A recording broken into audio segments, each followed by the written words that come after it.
এই ভিডিওতে আমরা 100টা ওয়েল খনন করতে চলেছি। ও জল জল ও মাই গড! তোমরা দেখতে পাচ্ছ কেনিয়ার একটা ছোট্ট গ্রামের লোকেরা জলের সরবরাহ পেল, তাও আবার মাত্র 1 সেকেন্ডের মধ্যে। একটা হয়ে গেছে, আরো 99টা ওয়েল খনন করা বাকি আছে। তোমাদের এই ভিডিওটা দারুণ লাগবে। এই 100টা ওয়েল মিলিয়ে 500,000-এরও বেশি মানুষকে পরিশ্রুত পানীয় জল সরবরাহ করতে চলেছে। তারপর আমরা কেনিয়ার এই অংশে বেশ কিছু ওয়েল খনন করবার পরে আমরা কিছুটা দক্ষিণে নেইরির স্কুলগুলোতে গেলাম, আর অবশ্যই বলবো তারা আমাদের দেখে খুব খুশি হয়েছিল। তোমরা সবাই কেমন আছো? আমি এতটা আশাই করিনি। সবাইকে স্বাগত জানানোর জন্য ধন্যবাদ। আমি বুঝতে পারছি না কি করে রিঅ্যাক্ট করব। তোমাদের সকলকে ধন্যবাদ জানাই। আমরা আসার জন্য এই গ্রামে একটা ওয়েলকাম সেরিমনি হয়ে গেল, আর নোলান তার মধ্যে অংশ নিয়ে নিল।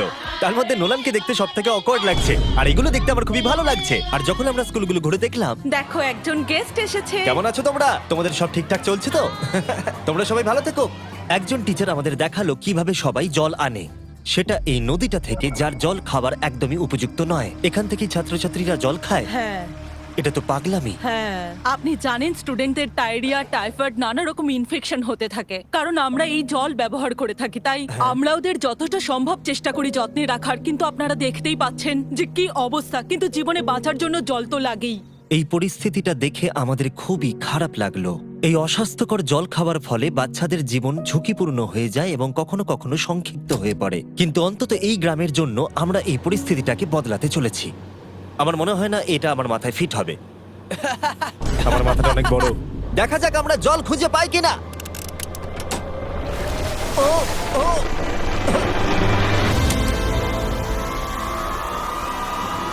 বৃষ্টি হচ্ছে, এটা তো দারুণ। মাটির উপরে জল উঠে আসার পরে সেগুলো ধরে রাখার জন্য আমরা এই বড় ব্যারেলগুলোকে নিয়ে এসেছি, যেগুলো ওয়াটার টাওয়ারের উপরে ফিট করা হবে। এই গ্রাম এবং প্রতিবেশী গ্রাম যে শুধু পরিষ্কার জল পাবে তাই নয়, বরং জলের প্রেসারও অনেকটাই বেশি পাবে। তার মানে হলো তাদের আর অপরিষ্কার জলে জামা কাপড় কাচতে হবে না। নাও টানো। নোলানের মায়ের সঙ্গে তুলনা করলে এটা কত ভারী হবে? প্রায় 2টো নোলানের মায়ের সমান। ও গড! ভাই আমি কিন্তু তোমাকে এখান থেকে ফেলে দেবো। ঠিক আছে, হয়ে গেছে। হ্যাঁ, রেখে দাও। আমরা কেনিয়াতে আরো 20টা ওয়েল খনন করলাম, আর সেটা করবার পরে আরে এখানে তো আরেকটা ওয়েল হয়ে গেছে। চিন্তা করো না, আমার আরেকটা জুতোতে আরো বেশি জল আছে। আর এটা দেখাবো আমরা প্রথম 29টা ওয়েল কিভাবে খনন করলাম। আমরা একটা বড় ড্রিল মেশিন দিয়ে মাটির গভীরে কয়েকশো ফুট নিচ অব্দি খনন করলাম, আর একটা পরিশ্রুত পানীয় জলের বিশাল উৎসের সাথে জুড়ে দিলাম। তারপরে আমরা পাইপের সাথে এটাকে জুড়ে দিলাম, যাতে আফ্রিকার সবাই এই জল খেতে পারে আর সেটা তুলতে পারে ঠিক এই রকম ভাবে। দেখা যাক এটা কিরকম খেতে। জলের মতোই। এই 5 গ্যালনের ড্রামটা ভরতে আমার 1 মিনিট সময় লাগলো। এখান থেকে একদিনে কত জল তোলা যেতে পারে? একদিনে প্রায় 3600 গ্যালন জল। এই ওয়েলটা এই গ্রামের শুধুমাত্র 400 বাচ্চার জন্যই নয়, বরং এই স্কুলের প্রতিবেশী গ্রামগুলোর বাচ্চারাও এই জল ব্যবহার করতে পারবে। আমাদের জল দেওয়ার জন্য থ্যাংক ইউ। হ্যাঁ, থ্যাংক ইউ কি আছে। এটা প্রায় 30 বছর ধরে অনবরত জল সরবরাহ করবে। আপনারা হয়তো এটা ভাবছেন যে এই বিশাল কর্মকাণ্ডের জন্য গভর্নমেন্টের সাহায্য নেওয়া হয়েছে, কিন্তু এটা সত্যি নয়। এই সমস্যার সমাধান করা সম্ভব হয়েছে কারণ মানবতা সর্বদা পাশে এসে দাঁড়ানোর চেষ্টা করেছে। তোমার সাকসেসের পেছনে রহস্যটা কি? সত্যি বলতে, তুমি যা ভালোবাসো তা সততার সাথে করতে থাকো, আর তুমি বুঝতেও পারবে না সাকসেস কখন চলে এসেছে। দেখো, এটাকে আমি একদম কাছে নিয়ে আসছি। আমাদের দেখতে পাচ্ছ? এটা দারুণ, তাই না? হ্যাঁ। ওপরে তাকাও, দেখো রেকর্ড হচ্ছে। ঠিক আছে, আমি এটাকে আরো কাছে আনছি। এই দেখো। তোমরা নিজেদেরকে দেখতে পাচ্ছ? আমরা এই গ্রামের জন্য ওয়েল খনন করতে সক্ষম হয়েছি, এবং এই গ্রামের জন্য এবং আরো এরকম 12টা গ্রামের জন্য। আর যখন আমাদের ওয়েল খনন করা শেষ হলো, আমরা তো স্কুলগুলোকে কিছু ব্র্যান্ড নিউ কম্পিউটার দিয়ে সাহায্য করার চেষ্টা করলাম। আচ্ছা, ওরা খুশি হবে তো? ওরা খুব Thank you. খুশি হবে, Thank খুব you so খুশি। পরিস্থিতিটা ভালো হয়েছে দেখে ভালো লাগছে। আমরা ক্লাসরুমগুলোকে সাজালাম নতুন ফার্নিচার দিয়ে, নতুন কিছু সেলফ রাখলাম, আর তার সাথে নতুন কিছু বই। সব স্টুডেন্টদের একটা করে সকার বল দিলাম। এটার জন্য ধন্যবাদ। Thank you Mister Beast. আর তাছাড়া প্রত্যেকটা ক্লাসে একটা করে হোয়াইট বোর্ড আর একটা করে প্রজেক্টর দিলাম। তোমাদের এই প্রজেক্টর ভালো লেগেছে? আচ্ছা। আমরা আগে চক ব্যবহার করতাম, তাতে খুব ধুলো হতো, কিন্তু এখন সবকিছু পরিষ্কার রয়েছে। আমরা অনেক ধন্যবাদ জানাচ্ছি। কোনো সমস্যা নেই, আমরা খুব কমই করতে পেরেছি। তারপরে যখন আমরা 45 নম্বর ওয়েলটা খনন করবার জন্য সাইটে গেলাম, তখন আমরা বুঝলাম পরিস্থিতিটা আরো কঠিন। যখনই তাদের জলের দরকার পড়ে, তাদের জঙ্গলের মধ্য দিয়ে কয়েক মাইল যেতে হয়, আর তারপরে আরো কয়েক মাইল যেতে হয়, আর এই যাত্রাটা একটা বিশাল পাহাড়ের মধ্য দিয়ে হয়। আমি খুব সকালে ঘুম থেকে উঠে পড়ি ওই 4টে নাগাদ, কারণ তাড়াতাড়ি আমি যাতে স্কুলে জল নিয়ে আসতে পারি। এখান থেকে এইভাবে জল নিয়ে যাওয়া একেবারেই সেফ নয়। এই জায়গাটা খুব স্লিপারি, পড়ে যাওয়ার হওয়ার চান্স আছে। তাই যখন আমরা ওয়েল খনন করছিলাম ওরা আমাদের দেখালো যে ওরা কিভাবে জল নিয়ে আসে। তোমাদের এই যাত্রাটা দিনে কতবার করে করতে হয়? দিনে 2 বার। দিনে 2 বার করে? ওরে বাপরে, তাহলে স্টুডেন্টরা এই জিনিসগুলো নেয়? ও গড, 200 জন স্টুডেন্ট রোজ এটা করে। ভাবো এটা কতটা কঠিন। এটা খুবই কঠিন। ওরে বাপরে, বাপরে এই রাস্তাটা তো খুবই খারাপ। বাপরে এই পাহাড়ি রাস্তা যেন শেষই হচ্ছে আর না। এটা আমাদের রোজ করতে হয়। আমরা দেখে অবাক হচ্ছিলাম যে এই যাত্রাটা কতটা কঠিন, আর এই মানুষগুলোকে রোজ এইটা করতে হয় অল্প একটু জলের জন্য। যদিও এই জলটা পানের পক্ষে উপযুক্ত নয়। তোমরা সাধারণত এখান থেকে জল ভরো, হ্যাঁ। আর জল ভরার পরে এই জাগগুলোর ওয়েট হয় প্রায় 40 পাউন্ড, যেগুলো এই বাচ্চাগুলোর পক্ষে বয়ে নিয়ে যাওয়ার জন্য অনেকটাই বেশি। মহিলারা এইগুলো দুটো করে নিয়ে যায়। ও, তাহলে আমি ওটা চেষ্টা করে দেখব। আর যেই জাগগুলো ভর্তি হয়ে গেল আমাদের আবার ফিরে আসার সময় হয়ে গেল। তাড়াতাড়ি করো, চলো। আরে এ তো দেখছি একটু ঘামেনি। না না, আমি করব। আর তারপরে কয়েক ঘন্টা কেটে গেল এই অস্বাস্থ্যকর জলগুলো নিয়ে আসতে।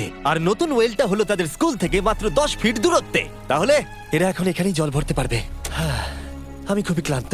আর তারপরে আমরা পরের গ্রামে গেলাম যেখানে আমরা 46তম ওয়েল খনন করব। কিন্তু সেখানে আমরা সমস্যার মুখে পড়লাম। আমরা দেখতে পেলাম এই গ্রামটা 2 ভাগে বিভক্ত এই বিশাল ভয়ঙ্কর নদীটা দ্বারা। এর জল এখন বেশি মনে হচ্ছে না, কিন্তু যখন বর্ষাকাল আসে তখন জল তীব্র গতিতে আসে আর এই ব্রিজটাকে ভাসিয়ে নিয়ে যায়। আর এই ব্রিজটা এত গুরুত্বপূর্ণ কারণ গ্রামের লোকজন এই দিকে বাস করে আর হসপিটাল বা স্কুল হলো এই দিকে। তাই তাদের অনেকবার দিনের মধ্যে এই ব্রিজটাকে ক্রস করতে হয়। এই ব্রিজটা ভয়ঙ্কর হওয়া সত্ত্বেও এটাই তাদের একমাত্র এই অবলম্বন। নদীর যখন জল বেড়ে যায় তখন এখানকার মানুষ, শিক্ষার্থী এবং পশু পাখিকেও ভাসিয়ে নিয়ে যেতে পারে। এর আগে আমরা এই নদীটা পার করতে গিয়ে 3 জনকে হারিয়েছি। এই প্রাণ চলে যাওয়া অপূরণীয় ক্ষতি এবং তা কখনোই মেনে নেওয়া যায় না। আমরা যেই এটা শুনলাম আমরা সিদ্ধান্ত নিলাম আমরা সাহায্য করব। সুতরাং যখন এখানে নতুন ব্রিজ তৈরির কাজ শুরু হলো যেটা তাদের ওয়েলের কাছে নিয়ে যাবে, তখন আমরা 2000 মাইল পেরিয়ে চলে গেলাম কেনিয়া থেকে জিম্বাবুয়ের উদ্দেশ্যে।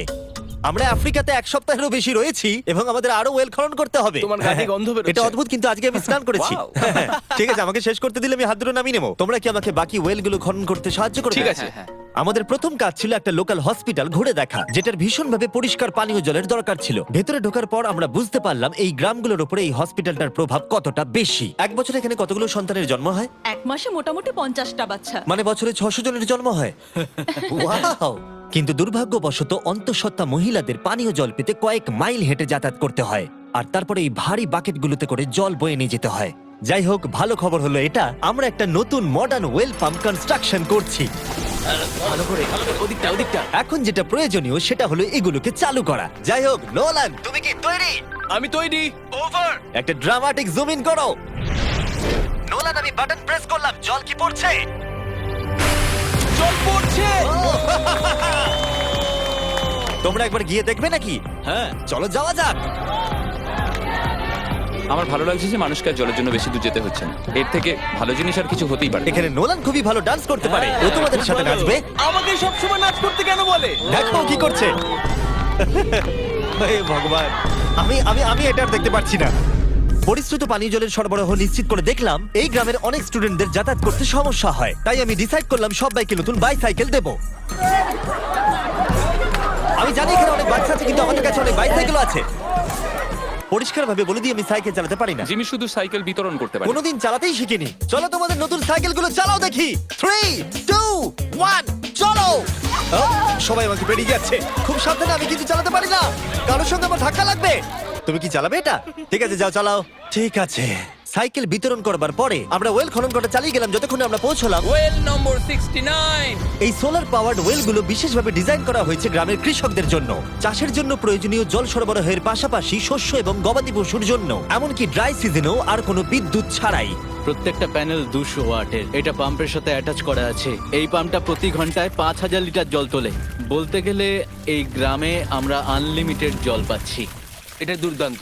জিম্বাবুয়ে থেকে চলে আসবার পরে আমরা চেয়েছিলাম আফ্রিকার সমস্ত জায়গায় জল পৌঁছে দিতে। তাই আমরা আরো ওয়েল খনন করলাম উগান্ডাতে, সোমালিয়াতে এবং ক্যামেরুনে। যদি আপনারা আরো বেশি দেখতে চান তাহলে আমরা খুব তাড়াতাড়ি ফিলান্থ্রপিতে আরেকটা ভিডিও আনতে চলেছি। এই গ্রামগুলোতে সময় কাটিয়ে আমি পানীয় জলের উৎসের গুরুত্ব কতটা তা বুঝতে পেরেছি। কি করে এটা চাষে সাহায্য করে, ফসল ফলাতে, কিভাবে হসপিটালের জন্য পরিষ্কার পরিবেশ তৈরি করে, এবং সবথেকে গুরুত্বপূর্ণ হলো পরবর্তী প্রজন্মের শিশুদের জন্য একটা সুস্বাস্থ্যকর জীবন উপহার দেওয়া এবং তাদের ভবিষ্যৎ সুনিশ্চিত করা।